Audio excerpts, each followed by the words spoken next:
Hey guys, and welcome to a new video. So as requested, I want to show you guys my Mjölner Arc triple Herald Wrath shield charge auto bomber ball lightning anything like that, you know. It's in production. So like I saw many people, also streamers, try to get Mjölner working on a higher level, but like they just came up with like it's not made for high-end tier, just for like speed farming low tier maps. But I just didn't want to let it like that. I just wanted to make a build, create a build Mjölner base that can do high tier maps as well, and also probably Guardians and above.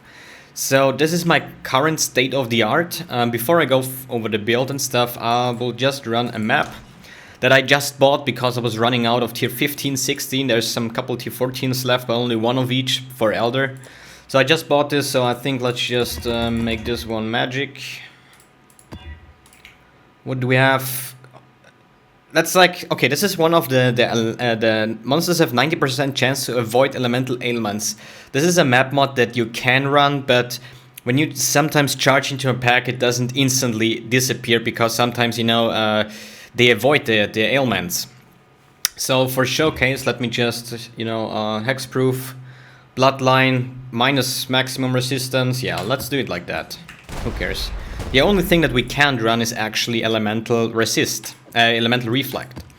So let's get this into here. Let's run, I think, shrines, so the monster density is a little bit better.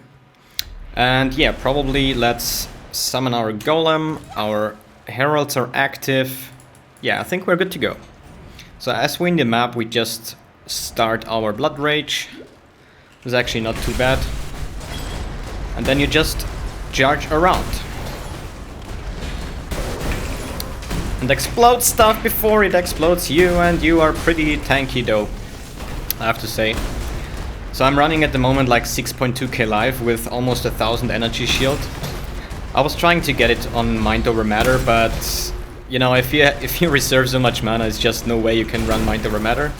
But as you see here, we're just charging in and everything is just exploding, even on a tier 15, thanks to Impulsa and Triple Herald. Thanks for the layer map. And if something is still staying, we have a certain life on hit and mana gain on hit mechanic. And that's specifically for bosses. So as you see here, it's just like charging around and just exploding stuff even on high tier maps. So at the moment, I think cast Ice Number still can survive it. Although we have minus resistance, so not too bad actually. God, the map layout is a little bit bad for the showcase, I have to say. Probably Alva will save us. Oh, what is that? Oh, a Guardian map. Probably gonna do that afterwards. So what do we got here? Poisonous plants. I think we just don't care at all. We just want to blow things up, right? Activate Blood Rage again, activate pots, and just... Oh, God, the feeling's so good. Okay, let's kill this boss here. So as soon as we hit something, we can actually just perma-spam Ball Lightning because of the mana gain on hit, because at the moment I just have mana for one single Ball Lightning. But we have a good mana regeneration, so if you hit once, then it's just not a big deal. Oh, like double passage? I'm gonna take that. Yeah, stuff is dying too quick, man. I need a boss that can survive a little bit longer, actually.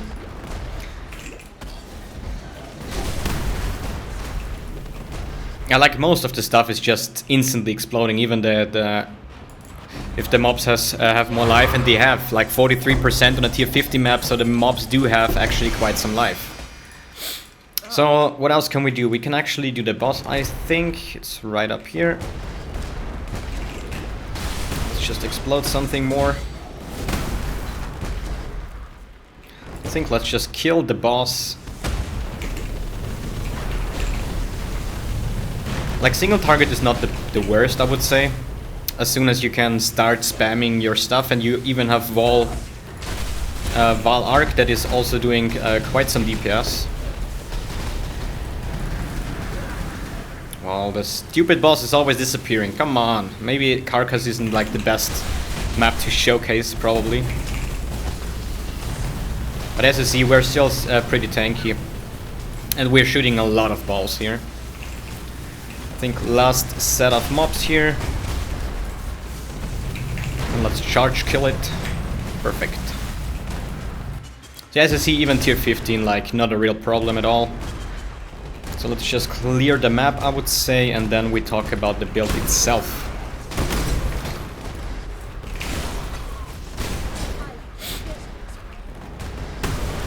Faster, faster. Oh god. Some explosions are so nasty.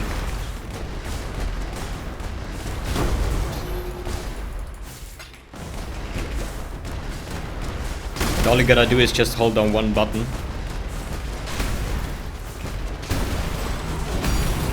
Ah, not good that we cleared it. Another little map here. So as you see, even viable / D&D. We don't got time to sell something at the moment. So yeah, let's talk about the build itself. So basically we run a Mjölner, Arc, Control Destruction and added Lightning support. That is basically, if you hit something with your shield charge, boom, Arc gets spread. And Arc with Heralds and Wrath does quite a lot of damage, and Impulsa also helps. So if you kill one thing, the whole screen will just disappear. That's about it. What else do we have? Sarkonia's Head with one additional Arc. That's really not necessary. Rare gloves, rare belt, rare boots, even rare rings like Elder Rings, shaped rings for the mana and like life gain for each enemy hit by your spells, and also mana, but I will go over there quite in a second. But yeah, the first big things, the first big problems I had was actually getting Mjölnir running on an Elementalist, which takes quite a lot of strength. So we need 412, I managed to get 413, which is not too bad at all. But yeah, I started with Mbxtreme'S, which gives like 100 strength, and also the efficient training Crimson Jewel, which transforms our intelligence to strength. What that means is if we go over here and put this one over here, we get more than 100 strength just by this jewel plus Mbxtreme'S. As you see, we have like almost 600 strength by now. What I was doing is I was playing like that also with Call of the Brotherhood and the Barracks Grip to get some leech in. And I was specifically searching for strength items, because strength and life, you know, the more life the better.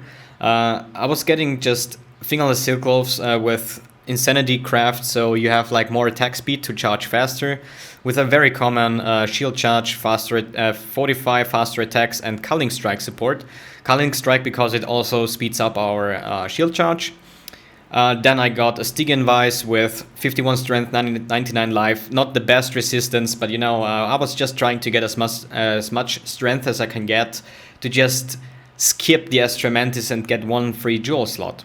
Same for the boots, they just have a ton of fire and cold resistance, strength, life. Oh, wait a second.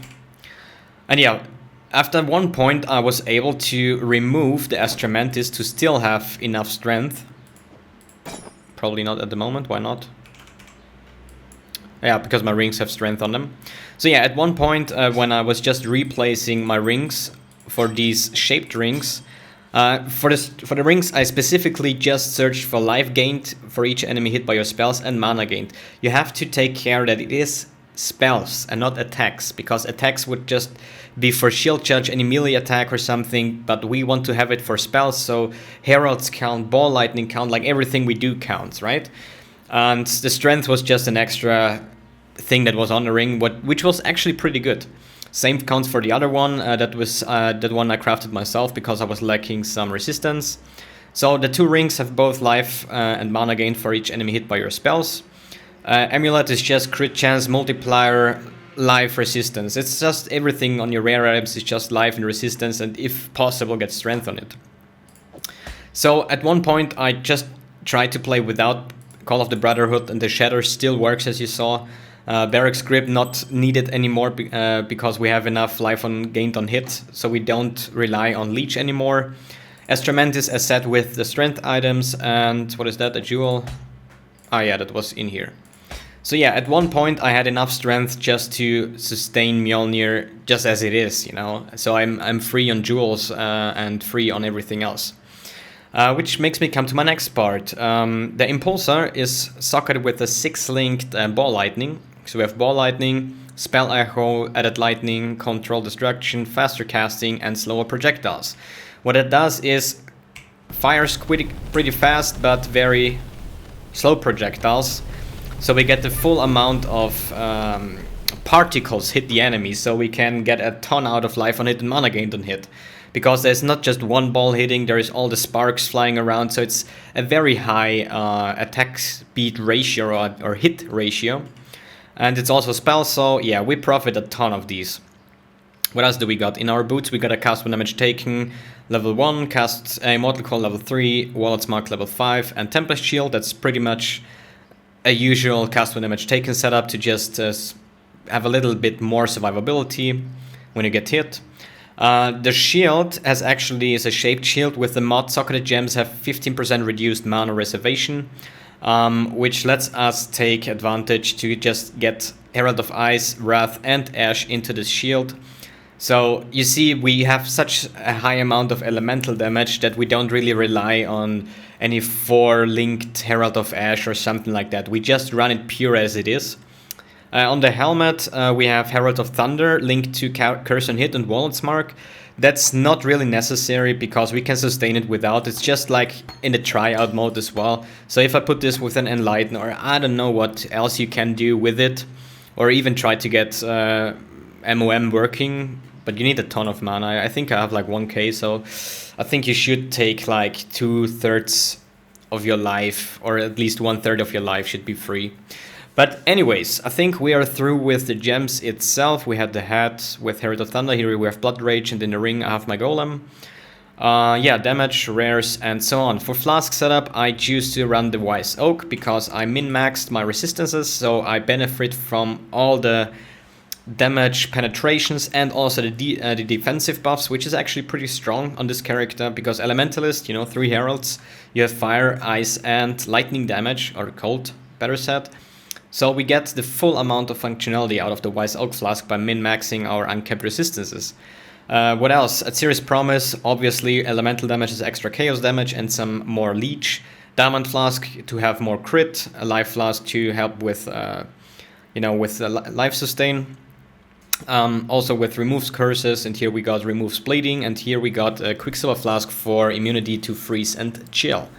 So that's about the gear itself. If you want to know for the transmog, we have like the Wasteland Sword with the Automaton Weapon effect, Gore effect, Ultimate Chaos Helmet, Mark of the Phoenix, the Infernal Wings Kitava Body Armor with the Fire Shield, Fire Gloves, Ultimate Chaos Character effect, Kitava Boots, Fire Footprints, the Kitava Portrait Frame, which you don't see, but I see it over here.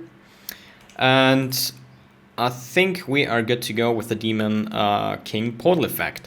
So on the skill setup gems, I have like Celestial Ball Lightning for the Ball Lightning itself. Then the Automaton Herald effect is what doing these massive, beautiful explosions, the red explosions. It's on the Herald of Ash. Then we got Wrath, we have nothing. 2 double Gore Heralds for Thunder and Ice. I think that's about it, what I have over here. Okay, let's go for the skill tree, I would say. Skill tree wise, ascendancy, we have the Pendulum of Destruction, which gives us Air Wave effect and elemental damage. They just switch after each other. Then we have Mastermind of Discord, which gives a huge amount of damage penetration, which also affects our total DPS since it's a more multiplier. We have increased effect of heralds on us and reduced mana reservation. We also run Shape of Desolation and the Beacon of Ruin, which is very important to just have these massive explosions because your ailments will get spread. Other than that, I will link the Path of Building link from the current state in the description of this video. So what I was doing is just getting cast speed, getting life, getting crit, like hiring our lightning damage as good as possible, get over here, get more crit, get crit multiplier, some more life, some more crit chance for spells, and so on. And here we have another cluster for life, some more strength, pretty basic stuff. And here we get downside and just take as much life as we can. At the moment, like I said, around almost 6.2k life with almost 710 energy shield, which is pretty good, but I try to improve that as well. Alright, Pantheons, not important actually, just Soul of Solaris just to mitigate single target damage, and Soul of Tukohammer because when I'm casting Ball Lightning I'm standing still, so there's a little bit more physical mitigation. Is there anything else we have to talk about? Skill tree, check. Gear, check. Mechanic, check. Yeah, I think now it's your turn. Like this video, subscribe if you want to see more of this build. And I'm working on this build at the moment. It's still in progress. I want to, like, if you just make some layers, what you have to achieve when you're creating a build, you know? I wanted to have a speed farmer. Yes, with Herald of, Mjölner and Arc and Heralds, perfect. I want to have boss killing ability, because most of the auto bombers cannot really do bosses, right? So, check. Ball Lightning, super massive DPS, and also some really nice life and sustain. So now I want to get to the next level, which is Guardians, probably, if possible. I'm gonna see how I can do it, or if it's even possible to probably face tank Guardians as a caster, which is probably pretty new to this kind of state. But yeah, probably we end up having just a pure caster, which isn't too bad, as long as it can do Guardians and Shaper and Elder and Yellow and Red Elder and probably Uber Elder. But you know, step by step. So now I sit on the progress bar to do Guardians, and yeah, hope you liked my build.